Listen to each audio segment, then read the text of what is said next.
महादेव महादेव। आज भाद्रपद कृष्ण सप्तमी है,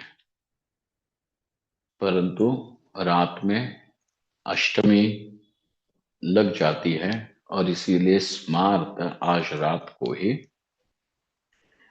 श्री कृष्ण जन्माष्टमी मनाएंगे। भगवान ने अपने जन्मों की बात तो कर दी कि भगवान का जन्म और कर्म दिव्य है तथा इस दिव्य जन्म कर्म को तत्वतः जानने से मुक्त हो जाता है। सवाल ये है कि बस भगवान के दिव्य जन्म कर्म को तत्वता ही तो जानना है, अर्थात तत्व ज्ञान से मुक्ति हो जाती है, संसार का उपरम हो जाता है। यह भगवत गीता का सिद्धांत है। तथापि सवाल यही आता है कि जब मुक्ति का मार्ग इतना सरल है, ऋजु है, तथापि लोग, मनुष्य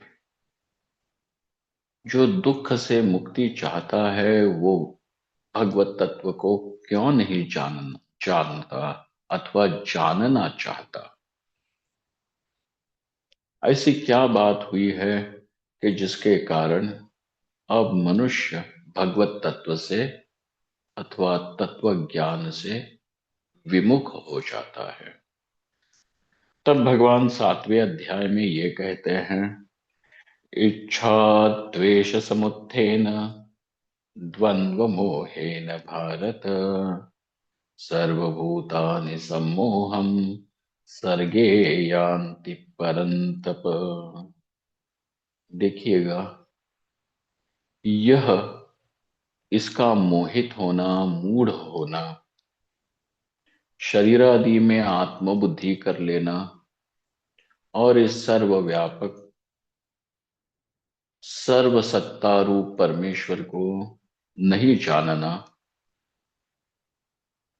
या तो जानने में प्रवृत्ति भी नहीं होना, इसका कारण यह है इस मोह का कि ये इच्छा द्वेष राग द्वेषों के कारण ये होता है कि यही राग द्वेष मनुष्य को तत्वज्ञान में प्रवृत्त होने से प्रतिबंध करते हैं, रोक लगाते हैं। जितना अपना जीवन इन राग द्वेषों से रहित हो जाएगा उतनी ही शुद्धि और उतना ही परमात्म तत्व का साक्षात्कार सुलभ होगा। तथापि भगवान ये कहते हैं कि जन्म ही इन राग द्वेषों को लेकर के होता है।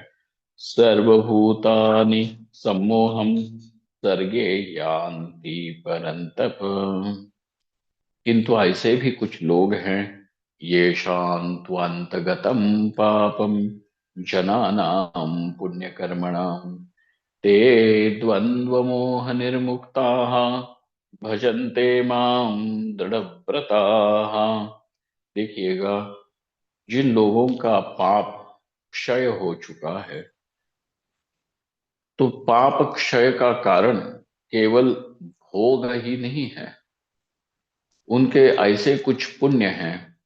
अब ये पुण्य भी ऐसे कि भगवत अर्पित कर्म करने से उत्पन्न हुआ जो पुण्य है, वह पुण्य इन दुरितों को मिटा देता है और मोक्ष का रास्ता, भगवत प्राप्ति का रास्ता, परमात्म दर्शन का रास्ता प्रशस्त कर देता है।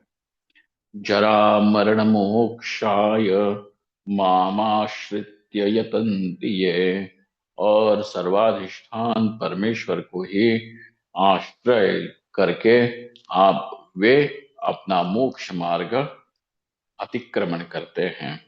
सा और इस प्रकार ते ब्रह्म तद्विदु कृत्स्नम् अध्यात्मं कर्म चाखिलम् इस प्रकार वे ब्रह्म को और अध्यात्म तत्व को जान लेते हैं और मुक्त हो जाते हैं। ये न केन प्रकारेण राग द्वेष शिथिल हो, पापाचरण न हो, और जो हमारा कर्तव्य है वो भगवदार्पित होता जाए। यह भगवान का विशेष संदेश अपने जन्माष्टमी को आप समझिए। ओम शांति शांति शांति।